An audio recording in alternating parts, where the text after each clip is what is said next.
Delight IAS पर आप सभी का एक बार फिर से बहुत बहुत स्वागत है। आप लोग यूपीएससी 2026 के एप्लीकेशन फॉर्म का बेसब्री से इंतजार कर रहे होंगे, लेकिन इसी समय एक कारण बताया जा रहा है कि न्यू कैडर अलॉटमेंट पॉलिसी जो है 2026 में बनाई गई है ना। सरकार की तरफ से कुछ रिफॉर्म्स जो है कैडर को लेकर किए गए हैं, उसके चलते ही एप्लीकेशन फॉर्म डिले हो रहा है। हालाँकि हो सकता है आप लोगों ने अभी तक कैडर पॉलिसी को देख लिया हो, लेकिन मैं आप लोगों को थोड़ा सिंपल तरीके से इसको बताने वाला हूँ, ताकि आसान भाषा में ये चीज़ आप लोगों की पकड़ में आ जाए और फॉर्म भरने से पहले आपके सामने वो चीज़ें क्लियर हों, जिसको लेकर आपको जीवन भर का नुकसान भी उठाना पड़ सकता है। अगर आप लोगों ने ध्यान से इस वीडियो को नहीं सुना, तो मुझे लगता है एप्लीकेशन फॉर्म में भी आप गलती कर सकते हैं। कैडर को लेकर आपका जो सपना है, वो भी खराब हो सकता है और इवन आपको यूपीएससी के सामने भी काफ़ी ज़्यादा शर्मिंदा महसूस करने की नौबत आ सकती है। सबसे पहली चीज़ तो मैं आप लोगों को बता दूँ कि कैडर एलोकेशन का क्या मतलब होता है ना? आसान भाषा में अगर किसी बच्चे को ना पता हो, तो मैं आपको एक चीज़ बता देता हूँ। देखो, आपको सिलेक्शन के बाद किस कैडर में सर्विस करनी है, किस स्टेट में जाके काम करना है, उसको बोलते हैं कैडर का एलोकेशन। यूपीएससी पहले आपको देता था, आपकी चॉइस आज भी रहती है, प्रेफरेंस के बेस पर आप लोग ले सकते हैं, लेकिन यूपीएससी ने 2017 के आसपास इसका सिस्टम बदल दिया था। 5 जोन बना दिए थे, 5 ग्रुप्स बना दिए थे, अब उसको भी कम कर दिया है। सबसे पहले आप थोड़ा-सा न्यूज़ को देखें, एक राष्ट्र एक सेवा, सिविल सेवा के लिए नई कैडर नीति मुख्य बदलाव और नियमों की बात कर रही है। सबसे पहली चीज़, नई नीति की आवश्यकता क्यों है? पुराना सिस्टम 5 भौगोलिक जोनों पर आधारित था। बदलाव का उद्देश्य क्या है? अधिकारियों के वितरण में संतुलन बनाना। सरकार ये चाहती है कि जितने भी आईएएस अधिकारी हैं और काबिल अधिकारी हैं, वो सभी स्टेट के पास पहुंचने चाहिए। ऐसा ना हो कि टॉप की लेयर जो है वो कुछ सिलेक्टेड स्टेट में पहुंच जाए और उसके बाद के जो ऑफिसर्स हैं, जो हो सकता है जिसमें थोड़ा बहुत काबिलियत में ऊपर नीचे हो कहानी, वो बाकी स्टेट के पास पहुंचे। सरकार इसको बैलेंस करना चाहती है। प्रक्रिया में ट्रांसपेरेंसी को लाना और अखिल भारतीय सेवा की भावना को मजबूत करने के लिए इस नीति को लाया गया है। जल्दी से इसको देखेंगे आसान भाषा में, ताकि आपको चीजें क्लियर रहें। अब राज्यों को 5 जोन की बजाय 4 ग्रुप्स में बांटा गया है। राज्यों को वर्णमाला अल्फाबेटिकल क्रम में व्यवस्थित किया गया है। जैसे ग्रुप ए में एगमुट का कैडर है ना? आंध्र प्रदेश है, असम, मेघालय, बिहार, छत्तीसगढ़ है।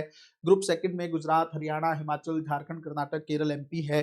3 में जो आप देखेंगे महाराष्ट्र, मणिपुर, नागालैंड, उड़ीसा, पंजाब, राजस्थान, ये सब है। ग्रुप 4 में तेलंगाना, त्रिपुरा, उत्तराखंड, यूपी, पश्चिम बंगाल। तो यूपी अगर आप देखेंगे तो आपको ग्रुप 4 के अंदर देखता हुआ मिलेगा।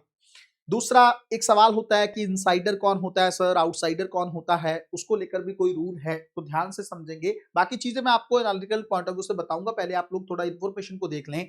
इनसाइडर का मतलब होता है कि आप अपने गृह राज्य, होम स्टेट में ही पोस्टिंग आपकी हो जाती है। मान लीजिए आप जिस स्टेट से बिलोंग करते हैं, आप यूपी से हैं, आपको यूपी में ही सर्विस मिल जाए। आप बिहार से हैं, आपको बिहार में ही सर्विस मिल जाए, तो इसको बोलते हैं इनसाइडर। आउटसाइडर, अगर आप मान लीजिए बिहार में हैं, बिहार से हैं, लेकिन आपको सर्विस मिली है यूपी में।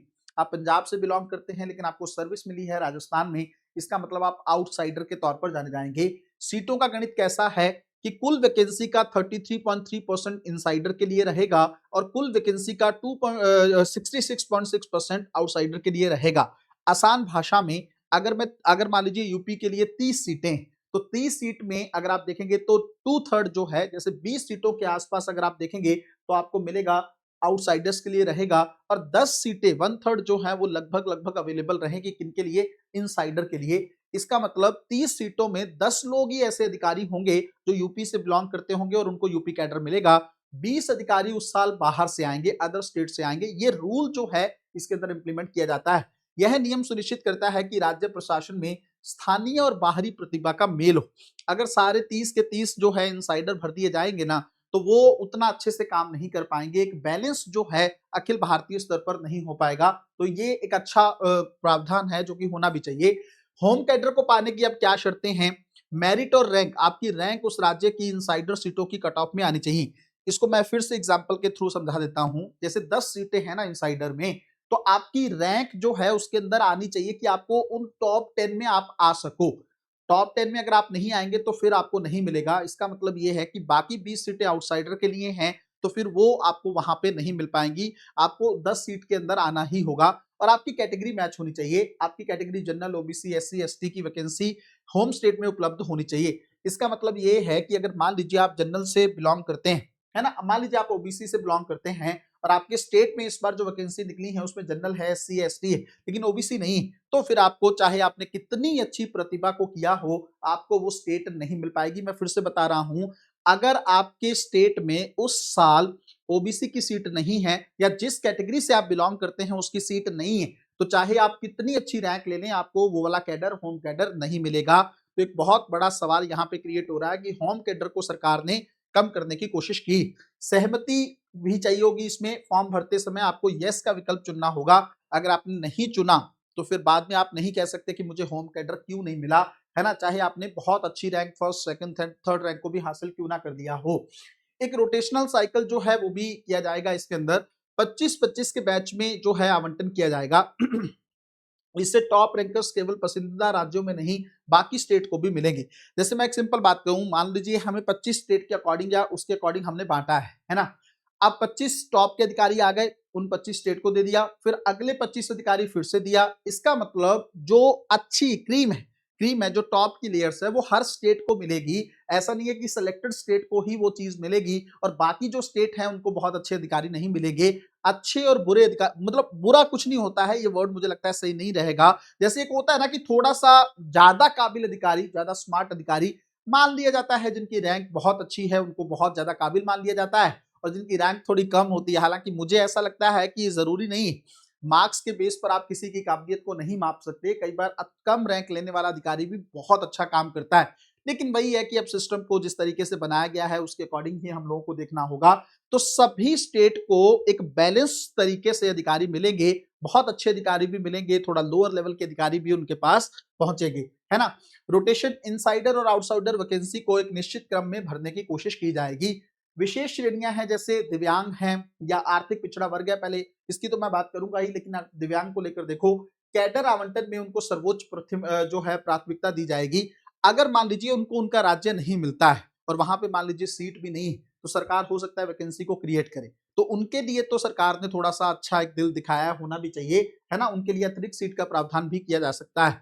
ईडब्ल्यूएस के लिए सेम वही चीज है। ईडब्ल्यूएस के लिए जो सरकार लगातार करती आ रही है, इनको जनरल के अकॉर्डिंग ही माना जाएगा, अनारक्षित श्रेणी के तहत रखा जाएगा, उसी के अकॉर्डिंग जो है इन्हें सीटों का आवंटन किया जाएगा, कैडर का आवंटन किया जाएगा। राज्यों को 31 जनवरी तक वैकेंसीज रिपोर्ट करना अनिवार्य है। फॉर एग्जांपल, सरकार को, स्टेट को 31 जनवरी तक बताना होगा कि हमें इस बार कितनी वैकेंसी हमें या कितने अधिकारी हमें इस बार चाहिए। स्टेट को डीओपीटी को अपडेट करना होगा, तब जाके जो, अगर 31 जनवरी तक आपने नहीं बताया और उसके बाद आपने अपडेट किया तो आपकी चीजों को एक्सेप्ट नहीं किया जाएगा। एक बार कैडर अलॉट करने के बाद बदलाव करना बहुत कठिन है। सिर्फ मेरिट के ग्राउंड पर पॉसिबिलिटी है, अदरवाइज कोई पॉसिबिलिटी नहीं रखी गई।